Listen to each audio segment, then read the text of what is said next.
Thank you so much for joining. We're so excited to have you here. So BG Gallery has organized a panel for you with these amazing guests, and I'm super excited to welcome you to this. So here we have today Dr. Jim Daichendt, who will be moderating the panel, Mike Daichendt, artist Mike Maxwell, Van Arno, and our lovely gallery director and owner, Ohm, who's just going to say a few words here before we get started. Excellent. Very excited to have this panel discussing this very unique period in time. Honored to have everybody on here. So I'll just pass it along to Jim to take it away. Well, I appreciate it. Thank you both for inviting me and these awesome panelists. We're super excited about Mike's show that's currently going on at the BG Gallery, but also pleased to introduce two other guests alongside of him. Van Arno is here with us, Mike Maxwell and Mike Daichendt, and we're going to go through each of these folks' story. We're going to hear a little bit about their background as artists, the type of work they're interested in. I'm particularly interested in some of the origin stories as an art historian. That's something that's very interesting to me. But we also want to talk about some of the larger themes of what's happening in pop surrealism or new contemporary. And we were just chatting about some of those terms that are used to capture what some of these postmodern movements are about. But Mike, you are the star of the show today. I mean, it's your show that's happening right now. We're not too far from each other, from San Diego to Carlsbad. But I was hoping you could start us off with just giving us a little bit about your background so folks here can understand a bit more about you. I understand you're self-taught, but even as something like self-taught, I mean, it's usually there's folks that influence you, there's significant experiences that you had. Can you give us an idea of where this original genesis happened for you as an artist? Yeah, I think that term self-taught is a little pretentious because clearly we learn from everything around us. But I think there is something about being self-taught where you have the drive to look to learn. You have the drive to do the work that helps you find your contemporaries, find people who will inspire you, find people who are doing what you are maybe hoping to do, but don't quite know how to make that happen yet. And so for me, that's kind of what self-taught is that I had that self-drive to work, and by inadvertently doing the work, surrounding myself with people who could actually teach me, who have had previous experience that I haven't had before, and I could learn and utilize that as a ladder to continue the search of how to make things and sell them so you can make more of them. When was it though that first started for you? I mean, when did you know that you wanted to be an artist, or that first flame? Not that you knew per se that was going to happen. I've tried to look back in history and kind of figure out what it was, and I would say psychologically it was early recognition that people enjoyed or found some sort of fascination in the fact that I was able to make things at a young age, some sort of skill that I saw a positive reaction from, a positive attention. And I think from that point, and that was early as a child, like that was a definite drive to continue to make things and kind of get that good feeling of a positive reaction or attention from the people around me. But at that point, I had no idea how to make a career, and even as a child, like people say, oh, I wanted to be a doctor, I wanted to be this, that, or the other thing. Nobody really fucking knows how what that takes as a child. Like it's sort of abstract. So I always knew from a young age that I needed to figure out how to monetize this practice and make it to where I could do it forever. And I've honestly, like, it sounds cliche, but it feels like I have an early childhood attachment to that thought process, that kind of vision of the future. But it took until my, I guess, late teen, like early 20s, late teens to kind of figure out what that path, where it existed for me to be able to survive and do this thing. Mm-hmm. Living in San Diego the whole time, right? In terms of growing up. Even worse, the East County part of San Diego, where arts and culture are not that at the forefront of priorities. Sure, for sure. I totally understand that. Well, that's interesting. Well, Van, you grew up you were born in Tennessee, then like grew up in the St. Louis area, right? Is that right? Midwest? Yeah, in the Midwest. And so I was an only child. So I was very interested in going to the library. I loved to go to the library, and I would get books about pirates and King Arthur and horror movies, and regular stuff, like this regular boy crap. But these books are full of amazing artwork. There's no photographs of any of this stuff. So it's all illustrations by Howard Pyle and these amazing people. And so I get very interested in looking at all this artwork. And so I started drawing because I wanted to do that. So I think I was more interested in making art about Frankenstein than I was interested in making art. I just wanted to draw stuff I was into. So that turned into this. Like, this is how I got a career out of being that kid. Yeah, I was intrigued that you had an early religious education as well. How did that like play into your interest in the arts, or did it not whatsoever? It was not. It made my childhood as an only child very insular. Like, the same people who were at my religious school were at church, were at Cub Scouts. So it was a super tiny, it was like living in like a town of a couple hundred people, even though I was in, a metropolitan area. So it did give me sort of a background in religion, which I liked, and a lot of my work kind of revolved around that for a while. But that was really more about me being interested in Rubens and Michelangelo than being interested in Jesus, or your opinion of Jesus. I really don't care about the opinion of other people. I have no axe to grind, but I did a lot of religious work because some of these stories were so fascinating, and I learned a lot about it, and it was so part of like Western visual tradition that I wanted to do some stuff that was actually kind of religious.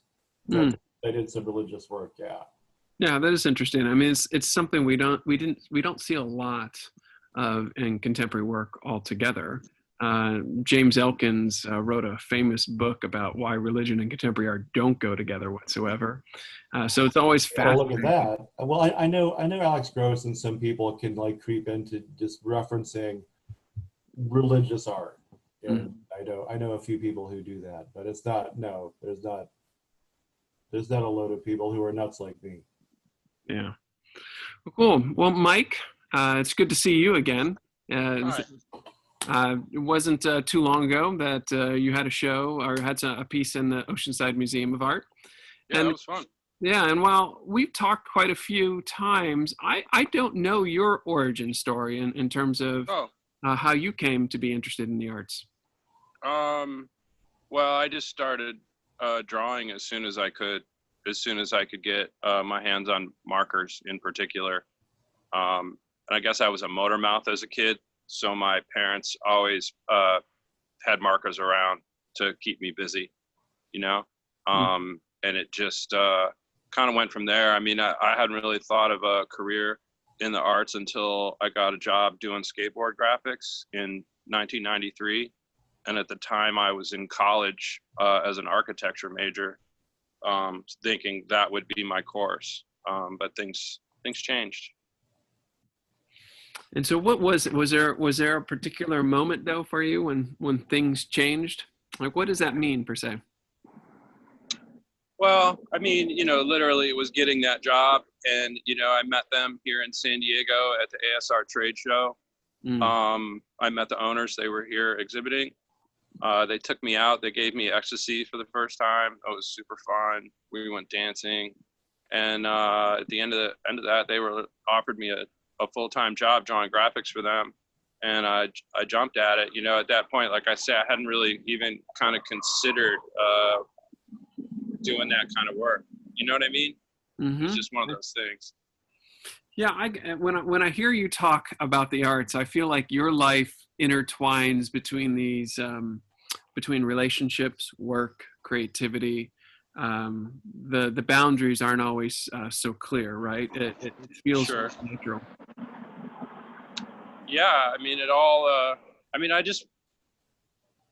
I guess I don't know if it's always been that way. I mean, I would draw graffiti kind of constantly for many years, so it wasn't that varied. But for the last, few decades, it seems like I just kind of draw what comes to mind and what interests me in the moment, So it is this crazy mix of all different sorts of things, and I like that. And it kind of tells a story, and it's in each piece, and then in the broader picture of all that work together, it tells a much bigger story.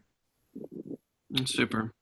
Well, Mike, as we sort of shift into some of the professional work that you've all done, we were just chatting before we went online about you working for Shepard Fairey for a short time when he was in San Diego.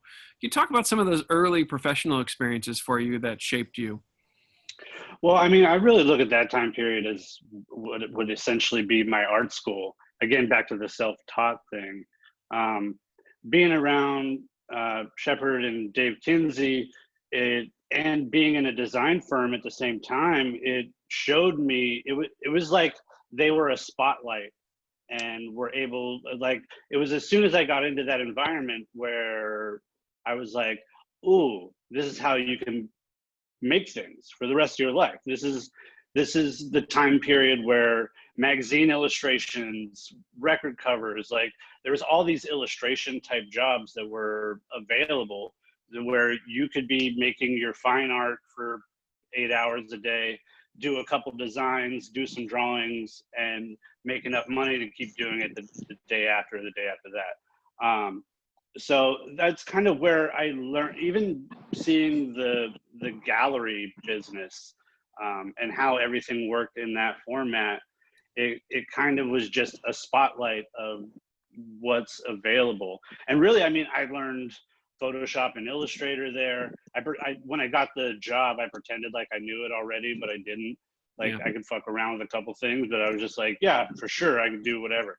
And learned along the way, because I had a room full of production artists who were down to show me how to do things. I could look at the files and be like, oh, I could deconstruct this and see exactly how this was fucking made, and started doing album covers for like Atlantic Records right after that. So it's like learned all these avenues to be able to give myself the time to sit in the studio and paint, which ultimately was the goal, but just seeing how art can be used and how you could do it on your own terms. That design firm, Black Market, was like, for me, like the forefront of that do-it-yourself ethic came right out of the, that mid-90s really strong ethic of doing things yourself and kind of community-based projects that gave me the experience and knowledge to be confident to drive forward.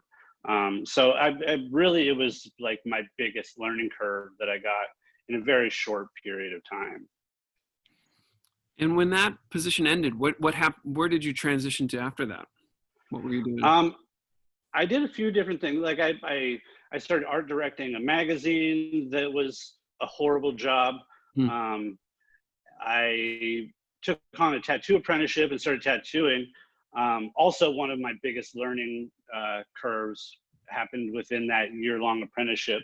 But also in that year-long apprenticeship, I learned I did not want to fucking sit in a tattoo shop and really preferred to be by myself in the studio.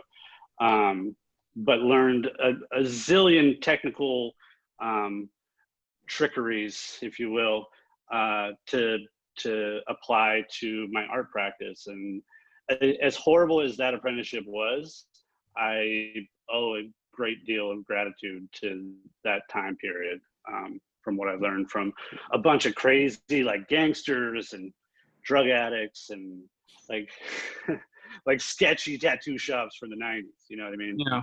So I see Mike Giant smiling. What does Yeah, that 'cause he bring to knows. mind for you? No, I just understand.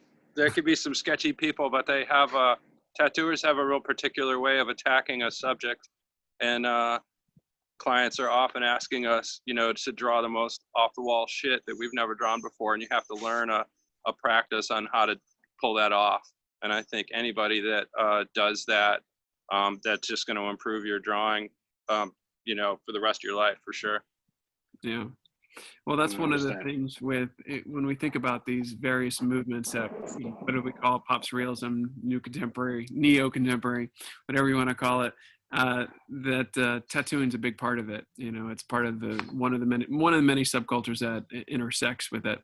Well, Van, I was curious about your illustration background. You have you studied at Otis Parsons back when it was Otis Parsons, before Yes. divided up, and you did some work. You did some work for Robotech, Pal Peralta, the music industry.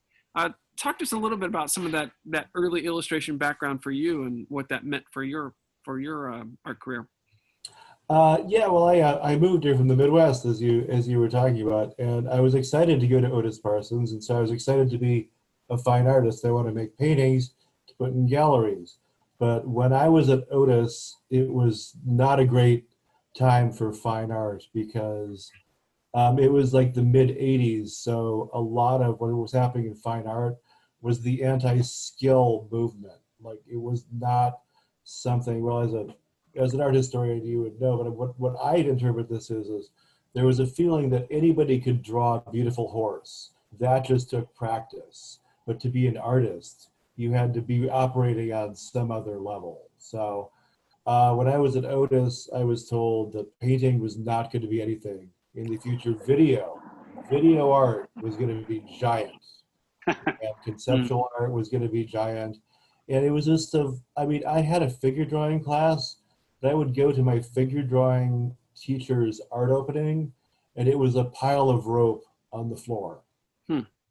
So that was the fine art environment. So I quickly transferred to illustration because I just wanted to do good work and gain skills. And after getting out of school, that's what I did. I did a lot of great projects. I did amusement park design. I did stuff for Inspector Gadget that was like ridiculous. I did horrible jobs. I got not paid by horrible jobs. But I did a lot of other cool stuff. And right before we went on, Jim and I were here early, and I was telling you about how I pretty much almost worked for Robotech, but didn't. I pretty much, what else were we talking about? My other like big fail. And Pal Peralta. Oh, and I worked for Paulo Peralta, and I did a lot of designing, I guess, during a transitional period for the two owners. And none of that really came to anything either, but I can kind of say I was there. There's just no proof. That's funny. I'm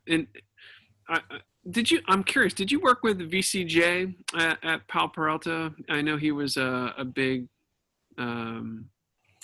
I didn't really work with anybody. Like I said, when I was there, it was just an office. It was an office on Hyperion in Silver Lake.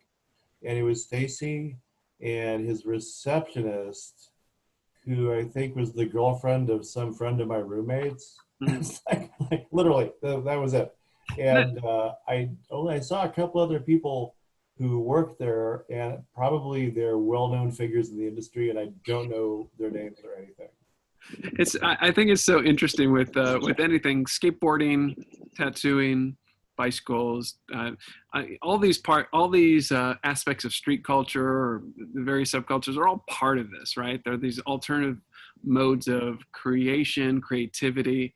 So it's interesting as we sort of talk about each of your backgrounds, how they each intertwine in various ways, and whether it was significant, it was short time, or something that was played a big deal in your development.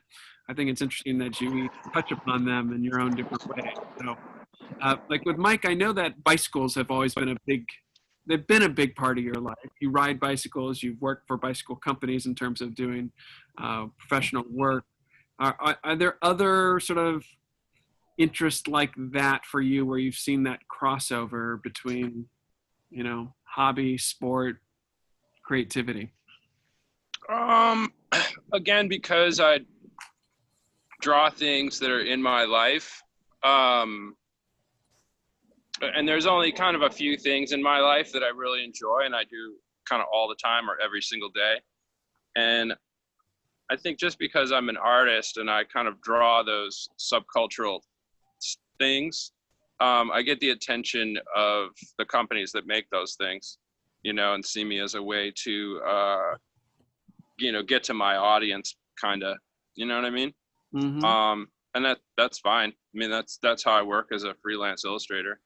But again, it's really just because I'm personally interested in those things that I end up working in those circles, and I turn down a lot of work from other things because I just don't care. And I always know there's some other artist out there that that's their shit.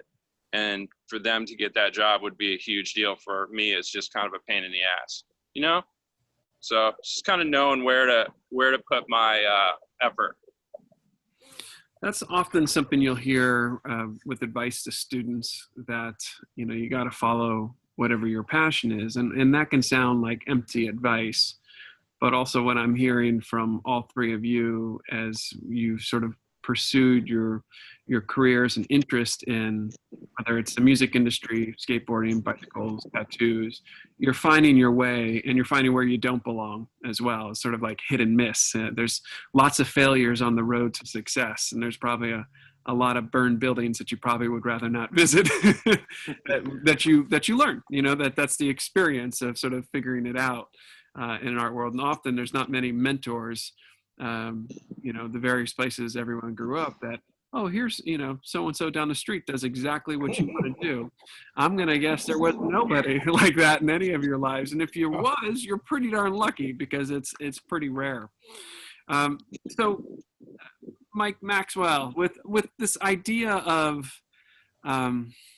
doing professional work or commercial work, at one time, and especially as an art historian, that was really scoffed upon. That was seen as a dirty word. I mean, if you were an illustrator, or if you were doing any sort of work where you're being paid like a graphic designer does now, that you were less than. You were not an artist. Certainly the romantic idea of what an artist was in the modern era, early 20th century, is, toiling away in the studio.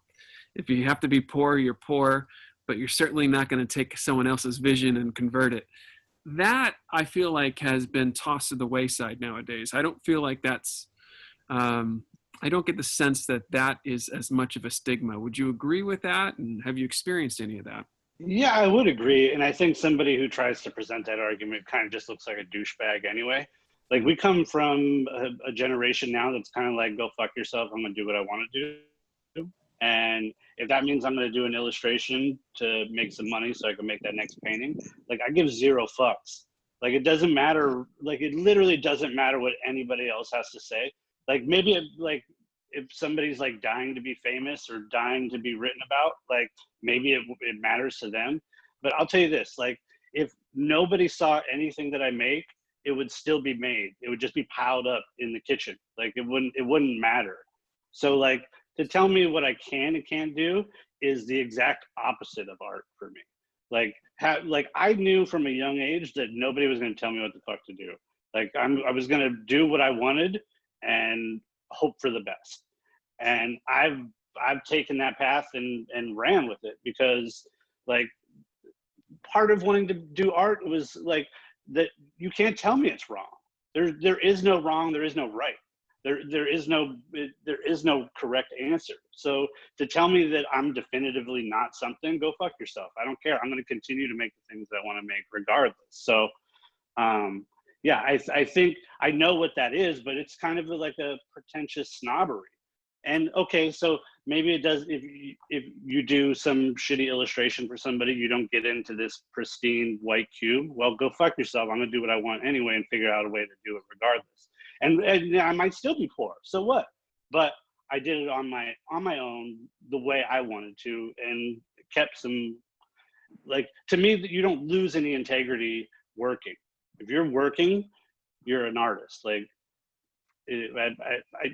I think we're in a phase now where things are so multifaceted. It's a spider web of options. And to survive in this like current climate, you have to have your hands in a bunch of different things. Just like Mike talking about bicycles, or just being in any different subculture. Like, I do Brazilian Jiu-Jitsu, and I found that the Brazilian Jiu-Jitsu crowd also appreciates art, and have been able to like work my way into that crowd and got a ton of support that I would have never expected. Just so happens I do the practice and love it. And along with it came a support for my work as well. So I say, whatever you could do, do it. If it feels right, do it. If it doesn't, don't tell anybody about it, do it. You know what I mean? Yeah, I love it. Well, there's like a grit to that, right? You know, it's you just got to keep on going despite. And there's always going to be detractors, and there's always going to be people that pull things down. It's really, I always tell folks it's easier to pull something apart than it is to build it up, per se. Yeah, right. Van, you're going to comment. I'm gonna, it's gonna be brief. This whole like division between fine art and illustration and stuff like that is new. It's new in history from about the middle 1800s, because before that, Rubens made tapestries. Almost all artists that you know of from history did commercial work. It was mostly, even most of their fine art that we love was commercial work for a client. So this false like division is from about the mid 1800s, weirdly coinciding with the rise of photography, where you could no longer have to hire an artist to make an image. And I could go on and on about that. But since then, there's a lot of artists that we love, people like Maxfield Parrish and Norman Rockwell. And it's hard to say like, oh, that's just hack illustration, because these people were amazing. So I think the diversity, which is kind of false to begin with, is kind of falling apart now. Yeah, and those dates that you're referencing, and so the teacher in me wants to say like 1850 to 1950. That's a textbook modernism, and so when we say modernism myth, that was a movement that was pulling down the academy and all the skill sets and theories that had been built up from the Renaissance, and was trying to create something new. With postmodernism, you know, basically we're saying that didn't work. You know, those ideas, those myths were failures, and we're doing something instead. We're past that point. And so, yeah, so you're right. Those arguments are older. But at the same time, you know, with postmodernism, there's all kinds of views that exist, and people can still hold those, and they're still hard to come over. They're still hard to come over because people bring them up all the time, right? And yeah. So you probably experienced it. Of course, yes, of course. Yeah. So, you know, so we talked, you know, magazines like Juxtapose, and I mean, there's a number of contemporary magazines that reference this movement as pop surrealism. You know, this combination of that dreamlike, but also taking the pop from the 1970s movement, 1960s, 1970s movement, and combining those things into a hyphenated term. And I think it seems to reference, you know, there's an illustration aspect that's from popular culture. There's a dreamlike quality. There's a focus on realism. Sometimes you'll hear it called new realism. We even said new contemporary. So there's a bunch of terms being used. And when you hear those things, does that even mean anything to you? Is it just background? Do you see yourself within it? I'm curious how you make sense of it.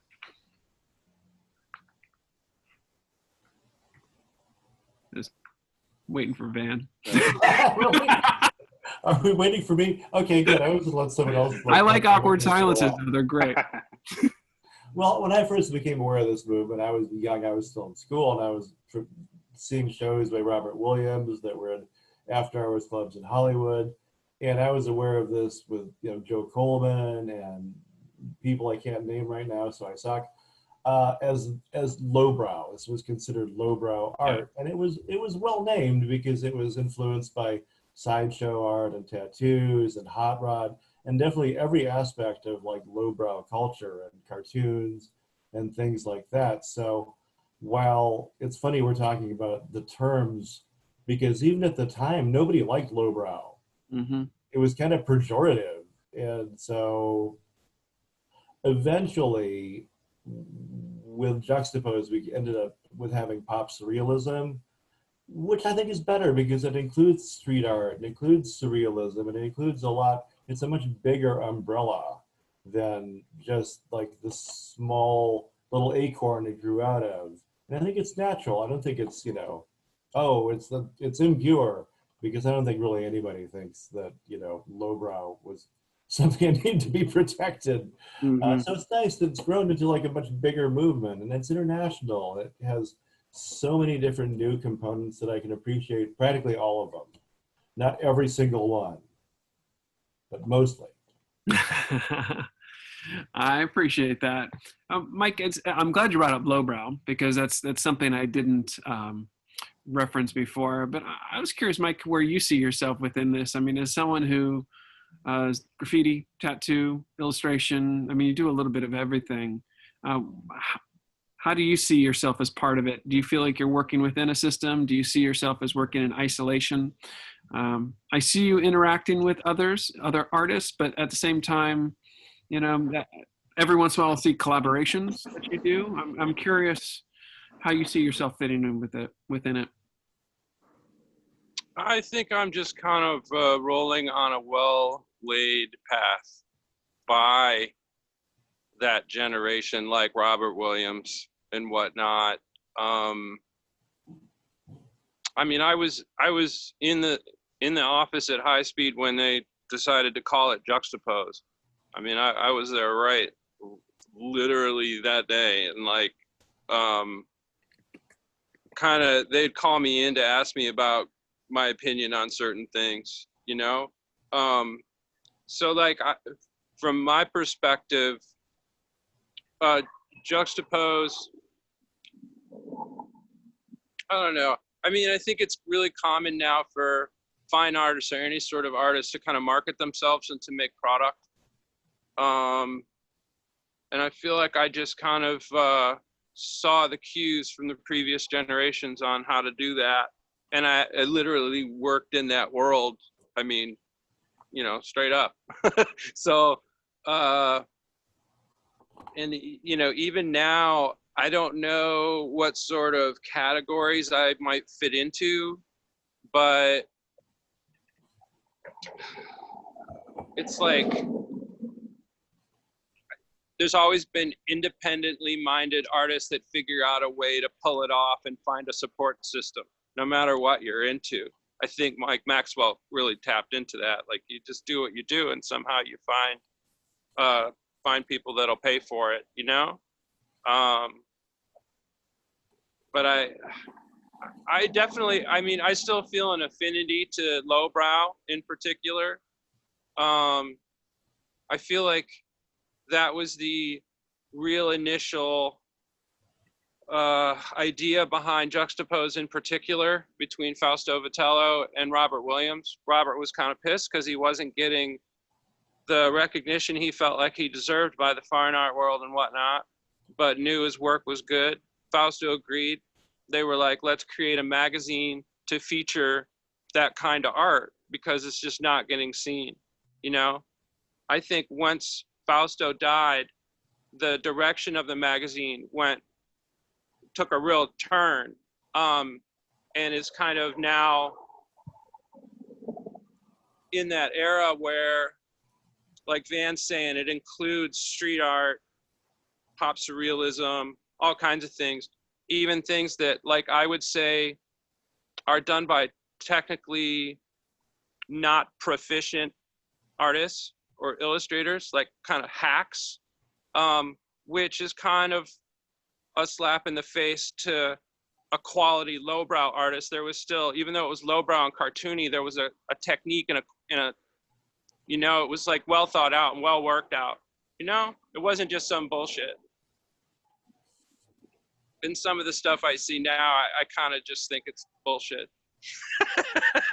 But I'm an illustrator and I have an opinion, and I'm a graffiti writer, so we're super critical of I mean, we'll fight over critiques. You know what I mean? Yeah. Like, Yeah. I mean, yeah. I can find stuff to dislike, but I almost always find something to like. But I mean, in juxtapose, it's usually like, I do yeah, too. I get somebody likes that. Like, I understand why.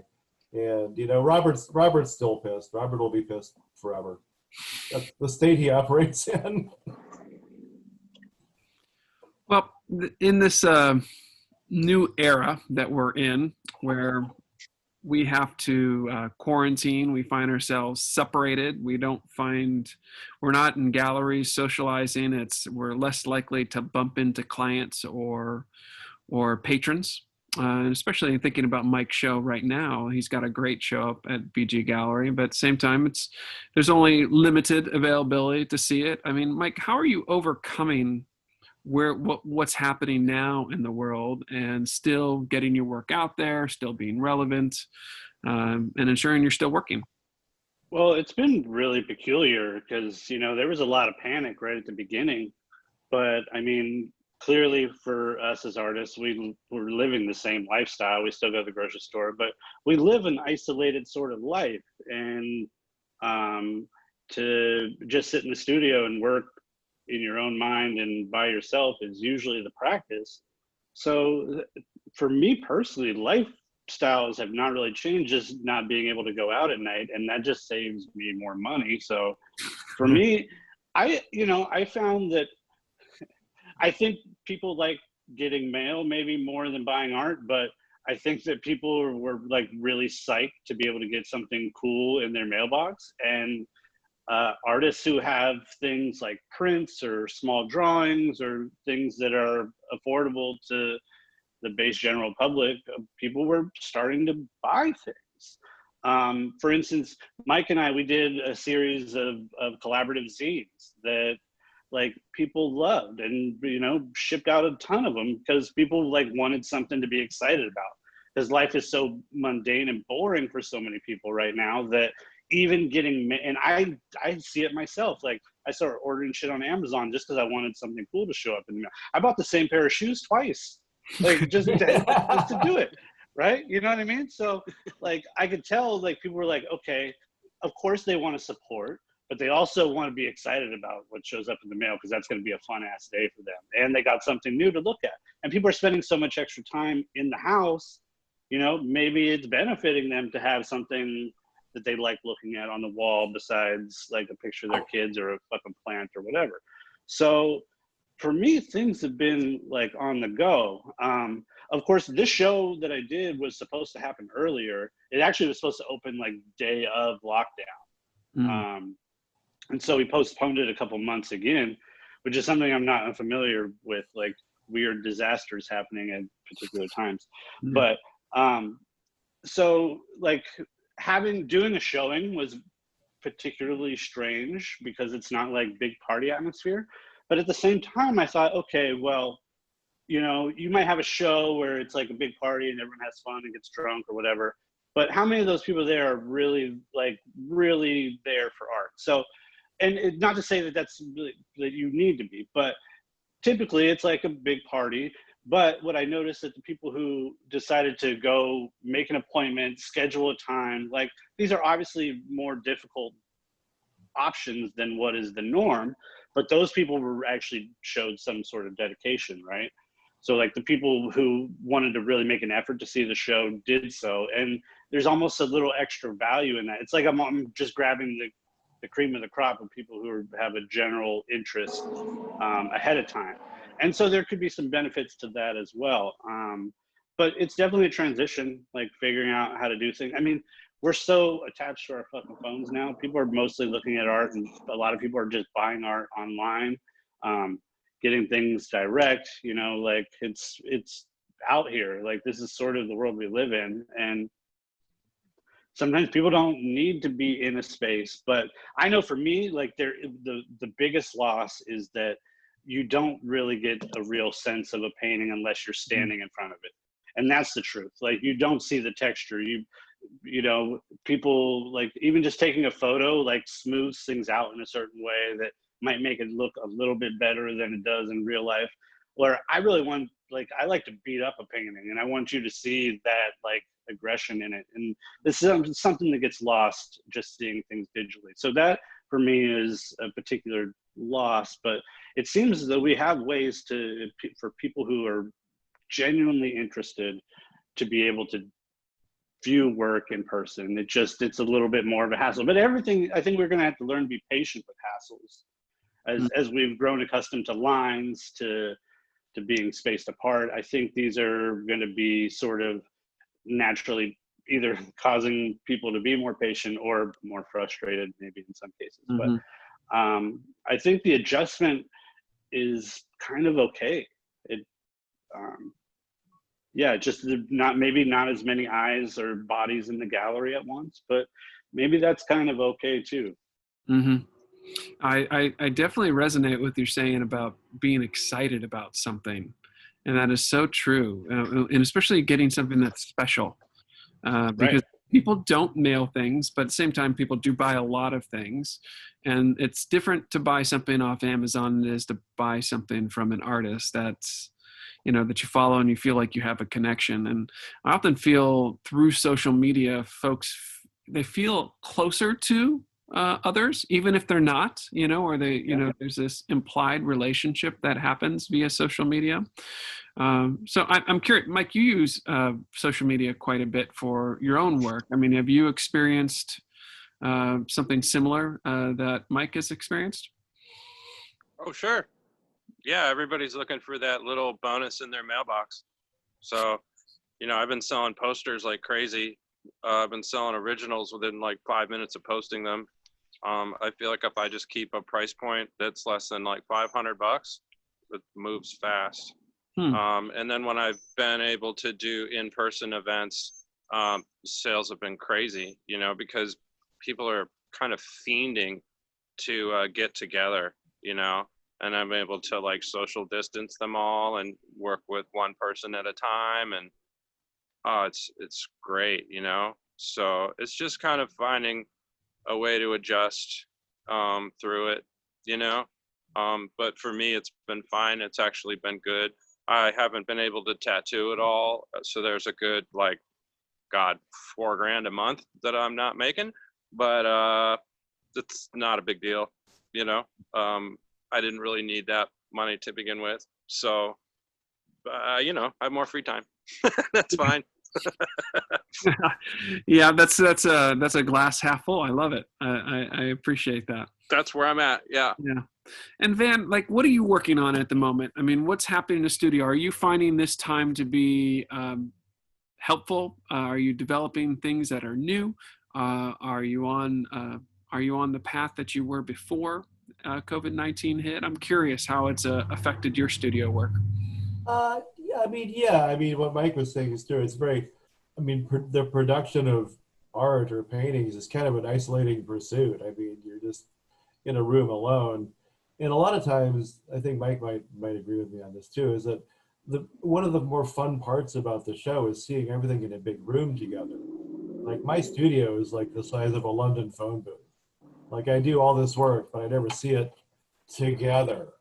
So that's can't really be understated how exciting that is. The pandemic has been pretty okay for me. I mean, I know a couple of people who got super sick, and that's terrible. But I mostly do the same money work I've been doing. I mostly do the same amount of fine art, possibly slightly more, probably slightly more. But it's more of a, you know, like, I'll work on paintings and then I'll just leave it alone for like 4 days and do something else. So it's sort of a low stress way to, because I know I'll have time. Like, oh, I'm not pressed on this. I'll have time, probably 4 or 5 months to work on this. So it's been, you know, guardedly okay. And when I go out, traffic's kind of better. It's not as good as it used to be, but I really enjoyed like April. I would like drive up and down, like, you know, big city streets in Hollywood on on my Vespa at like 60 miles an hour. It was like, one cylinder, baby. But I digress. But no, it's been good. It's been okay. It's been okay. Yeah. Well, it sounds like each of you, I guess there's a meme that I've seen that it says the artist before quarantine, working in the studio, artist during quarantine, working in their studio, artists after quarantine, still working in their studio, you know, and there's a little bit of truth to that, even though I know things have changed and certainly it affects everyone a little bit different. But what I'm hearing is there's a little bit of truth, there's some truth to that as well. And we're all able to stay a little saner because we have something to occupy our time that we really want to do. Like the amount of stress I think that people have just from being fucking bored. They don't have hobbies because usually their job takes up a majority chunk of their time. Like the ability to entertain oneself is invaluable, I've found. Yeah. I also, when I talk to all three of you, there's an incredible amount of stick-to-itiveness, there's grit, there's ways of figuring things out. All of you have had to make a career for yourself of which there was no blueprint. And so when life takes a left turn like that, it seems as though each of you have the mental wherewithal to figure out, I'm going to figure out a way to make this work for me. And maybe it's just part of your DNA now. But it certainly, sort of as an outsider talking to you, it's certainly it's a big strength, and not everyone has that. And that may speak to your own individual creativity and some of the gifts that you all have. I think that really boils down to the amount of time worked, and I think it comes to creative problem solving. And when you have time to sit and quiet your mind for hours on end doing the practice of making art, I feel like you strengthen that problem solving portion of your brain. Mm-hmm. That's all art is creative problem solving. How am I going to do this? Okay, I figured out how to do that. How am I going to do this next step? How am I going to do that? And by having that time of just clear, empty mind of one solid focus, I feel like it works out your mind like a muscle. And that's, I think, people who have spent 20, 30, 40 years doing this, they've strengthened that ability to adjust on a whim. Because most of what we're doing is experimentational. Like we seem to know what we're going to do, but we have no fucking idea. And that's part of the fun of it too, is how am I going to figure out this problem? How am I going to apply what I want to this piece and make it look right? And that, I think, having that time solves a lot of those problems and gives you the mental fortitude to problem solve on a dime, like, okay, shit, this didn't work. What's plan A, B, and C? And we sort of build that naturally, I think, just in the process. Yeah. And it's very hypnotic. Like the whole process is very, like hours kind of roll by. You're just like doing it and doing it and doing it. And, what I find a lot of what I do is in painting is that I have to fix something. Okay, I need to fix this. And the next day I'll be fixing the thing I ruined, fixing this thing. So it's almost like the whole, I used to tell people my technique was to paint everything wrong and then fix it.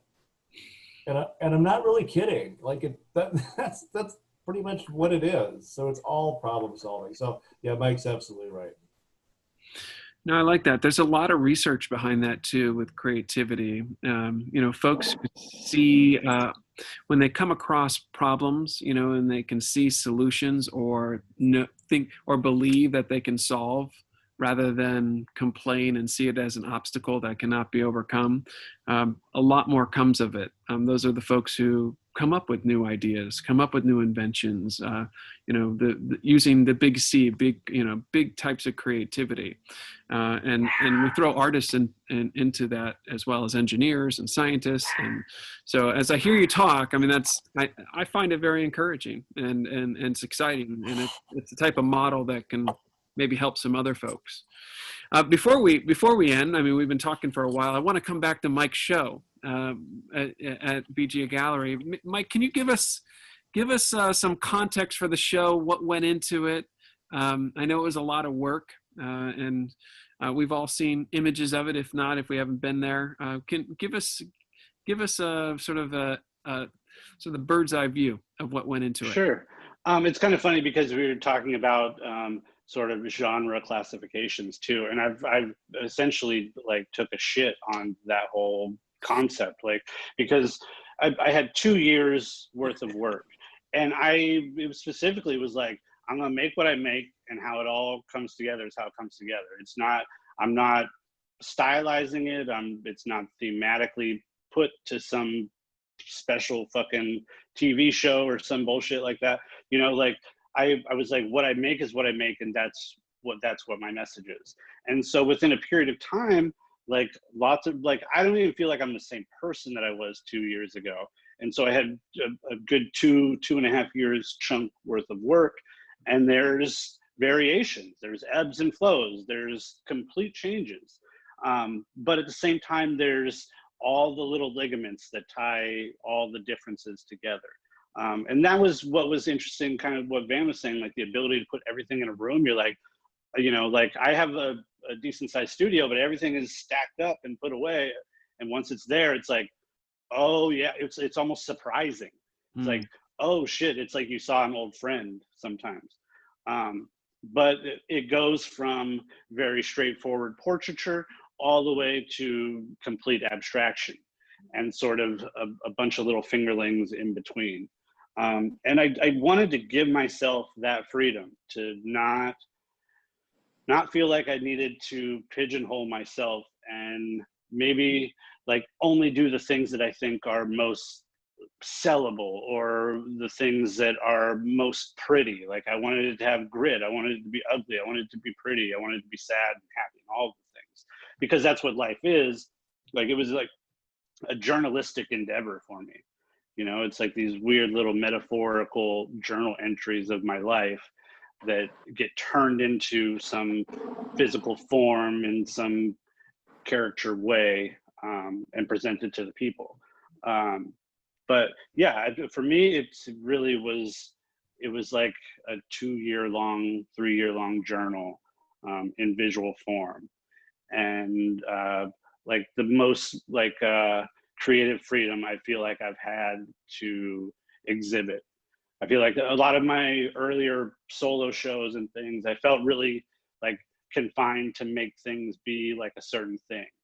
And it had to have a certain look and it had to give a certain message. And with this, I just coming to this realization that like things aren't so black and white. Like things aren't as tidy and like things are messy, and it's almost, I like to say that the universe is always trying to kill us. So it's chaotic, and we change from, we could all be a different type of person tomorrow, depending on what happens in our lives. So I wanted to give myself this freedom to really express in any way I so desired, and not confine myself to any particular style or look or schematics, really. And I feel like I accomplished that. Yeah, it's a packed show, my goodness, and there is a lot going on. And you're right. And as we sort of get the camera moving throughout the gallery, it gives us a little bit of a sense as the images are hung tight together.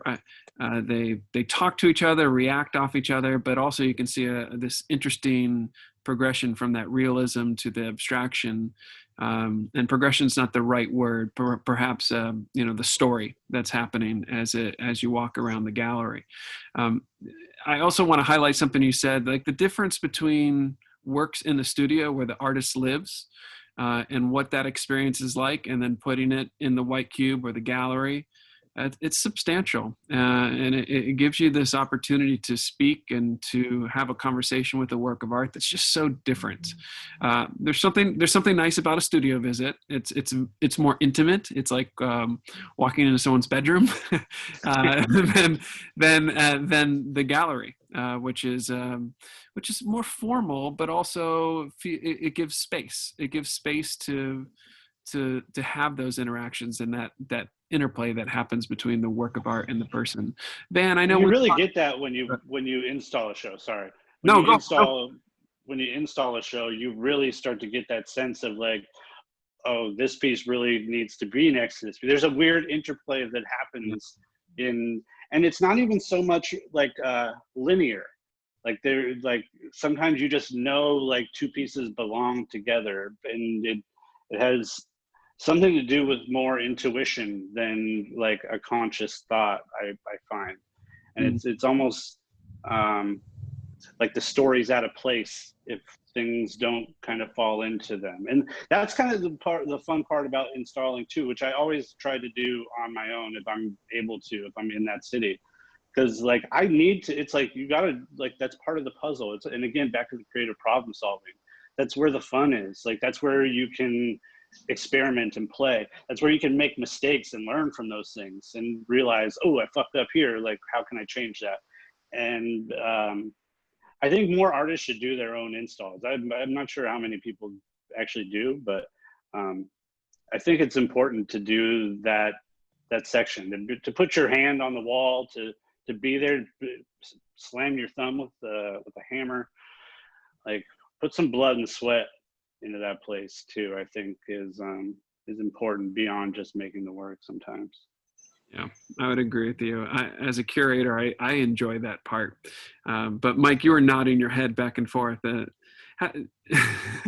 Is anything you would add to that? No, man. I mean, like, yeah, the ability, having an opening and getting all the work out that you've been working on for months and being able to even just put it out on the floor to see all at once is fucking amazing. You know, usually, like Mike, I've rarely had a place where I could just set up. I'm in a loud spot. Hold on. I thought I was in a quiet spot, and for some reason now there's like 3 semi-trucks driving by. Just a sec. This is what's nice about doing live. Man. I'm in like an isolated industrial Yeah, area. you sound good. It's fucking madness. Oh, I'm glad I sound good because it's loud as fuck right here. Anyway, yeah, like to be able to see all the work, and like Mike's saying, like you start to see these associations between pieces that you wouldn't have made until you see them all together. It's just such a thrill. And then to be able to, like, Mike really likes to get the nail and the hammer out and hang the stuff. I'm down to let the gallery assistants do that for me, but I'll point to where I want shit, you know, and if I don't like it, I'll have them take it down and move it. But that kind of, I'll say, usually then I'm doing a piece on the wall in the gallery, like I did at your museum, right? Like, right. So I kind of let the help me out so I can add to the show. You know, have some time to do that. Like I'm down to let and I'm not amazing with a fucking level and stuff. And I feel like gallerists are crazy anal retentive about spacing and stuff to a level that I am definitely not, you know? So I don't know, like, yeah, it's such a fun opportunity to do the openings. And I there's something too that's interesting about having an opening and having just the super savvy or the people connected to the gallery being there, and it not being, like Mike's saying, this like big party that everybody comes to. There's something really interesting to that, in that, to me. Am I there? Okay. It's like in the MMA guys right now, they're having to fight in these places where there's no crowd. And it's really interesting. I'm not all that interested in MMA, but I'm interested in like how the contestants and the judges and the people talking about it, how they're articulating the difference, you know? And from the fighter's perspective, some of them really love that it's just this quiet fight between the two of them and there's no crowd. And some of them really miss the crowd. And I think it's probably the same for a lot of artists. But for myself, I kind of dig that it's just quiet and just the savvy are going. You know, I feel like Mike Maxwell was kind of getting to the same point. Yeah, yeah. And I like what you said about the gallerists and the different skill sets. Let's say instead of anal, I'd say different skill sets that folks bring to it. Oh yeah, let them be the experts. Yeah. I'm not the expert. Yes. I'm the expert in drawing. I'm not the expert in laying things out like that. I'm in math. I can do it. I mean, I'm old school enough. I can do it. Yeah. I mean, you want it all perfectly spaced. Yeah, I can fucking put the time in and do it myself. But fuck all that. I mean, that's people's jobs, you Yeah. know, even if it's just interns, like that's a skill that they're going to take on for the rest of their lives. For sure. For sure. Van, when we first opened, we were talking a little bit about Mike's show, and you had some comments about it, or you had some reactions to some of the work. I mean, before we close, is there anything that you would add to about the show or about Mike's recent work? Yeah, I have some other stuff I would say, but I'll just talk about Mike's work because that's actually something I could talk about a lot, because I really respect the variety of different styles and approaches he was able to do. Because I am always like, I'm going to do this thing and it's going to be so different. I'm just going to use 2 colors and I'm going to use my left hand and I'm going to hang upside down. And no matter what I do, it looks exactly like everything else. Because I make 10,000 decisions, binary decisions in the course of doing art. And so ultimately everything turns out just like everything else. Well, it doesn't turn out like everything else, but it's very much in the vein of what I've been doing, because that's what I like. And it's hard for me to force myself to do something different. And I think Mike was really successful at doing that, like in spades. Like he did so much different stuff, and it's still all so coherent with his vision. And I know I see stuff that I recognize as like, oh, this is typically classic Mike Maxwell stuff. It's great. And then it kind of moves into this other kind of thing. And then it's almost like abstraction creeps in like fog, like just eating Mike's brain. And then he goes crazy. And then he does all this other stuff. So, I mean, I just, that was a little diversion, but I really respect the fact he was able to do so much different work, because that's hard. Like it's hard for me to describe how hard that would be for me. Mm. That's good. Well, I before we close, I want to thank each one of you for spending some time and allowing me to host and help guide the ship. Mike Maxwell, congratulations on the show. It looks phenomenal. Van, it's a pleasure to have you zoom in today, as well as Mike Giant from outside on a quiet corner. We're in 3 cities in California, right? Mike Giant's in San Francisco, right? I'm in San Diego now, man. All right. 9 months I've been here. Yeah, it's cool. Okay.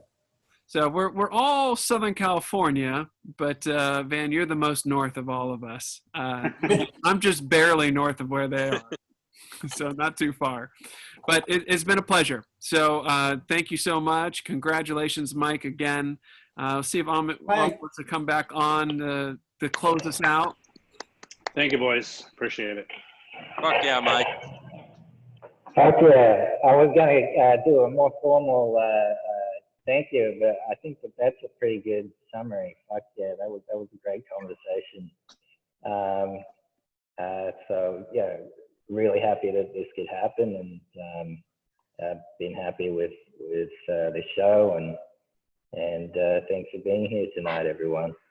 Yeah, so this will be posted online. We can put it on YouTube and Facebook. Yeah. Is there a way we can point folks watching if they want to learn more about the show, where they should go? Yeah, bgartgalleries.com. Super. And then I think it'd probably be wise if Van, Mike, and Mike shared, if you want to share any websites or social media that you want folks to follow if they're interested in learning more about your work as well. Sure. You can follow me at Mike Maxwell Art on all of the social medias. Super. Van? I have a website with a bunch of portfolio stuff at vanarno.com, and I'm on Instagram as van_Arno. Excellent. And Mike? MikeGiant.com and OG Mike Giant on Instagram. Yeah, that's all that really matters, I suppose. Excellent. Usually if folks can find one, they can find the rest of them. It's not, Exactly. Yeah. There's usually links along there.